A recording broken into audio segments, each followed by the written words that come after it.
అనగనగా అదొక చిన్న గ్రామము. ఆ గ్రామములో ఇద్దరు స్నేహితులు ఉండేవారు. వీరి స్నేహము చాలా గొప్పది. ఇద్దరిలో ఎవరికి కష్టం వచ్చినా మరొకరు ఆదుకునే స్వభావం కలిగినటువంటి వారు వీరు. ఇలా ఉండగా ఒకరోజు వీరు ఏదో పని మీద పక్క గ్రామంలోకి వెళ్ళవలసిన అవసరం వచ్చింది.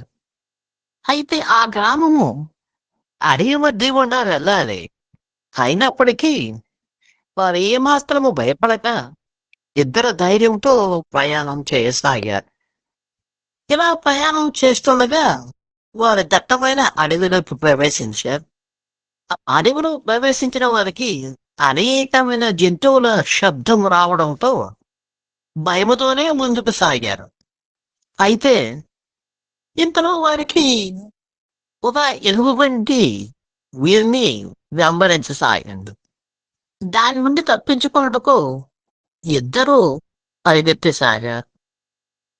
ఇద్దరిలో ఒకరికి చెట్టు ఎక్కడం వచ్చు, మరొకరు చెట్టు ఎక్కడము రాదు.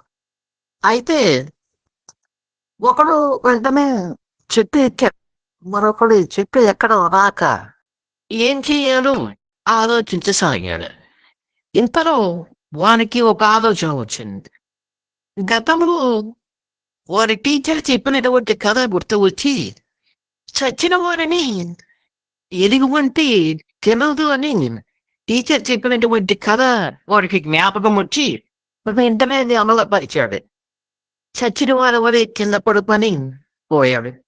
ఎలుగుబంటి కూడా రానే వచ్చింది. వారిని సమీపించి వారి చుట్టూ తిరిగి వాసన చూసి వీడు చనిపోయాడని అది వెళ్ళిపోయింది.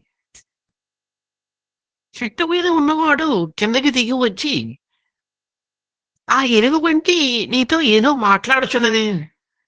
దీన్ని ఏ హాని చేయకుండా నీతో ఏం చెప్పి వెళ్ళిందని వానిని అడిగాను. అందుకు వాడు లేచి ఆ ఎలుగుబంటి నాతో చెప్పిన మాట ఏంటంటే ఆపదలో ఉన్నప్పుడు విడిచిపెట్టి పారిపోయేవాడు నిజమైన స్నేహితుడు కాదు అని నాతో చెప్పిందని జవాబు. ఈ కథ ద్వారా మనకు తెలిసేది ఏంటంటే ఆపదలో ఉన్నప్పుడు సహాయపడేవాడే నిజమైన స్నేహితుడు. వీడియో నచ్చితే తప్పనిసరిగా సబ్స్క్రైబ్ చేయండి.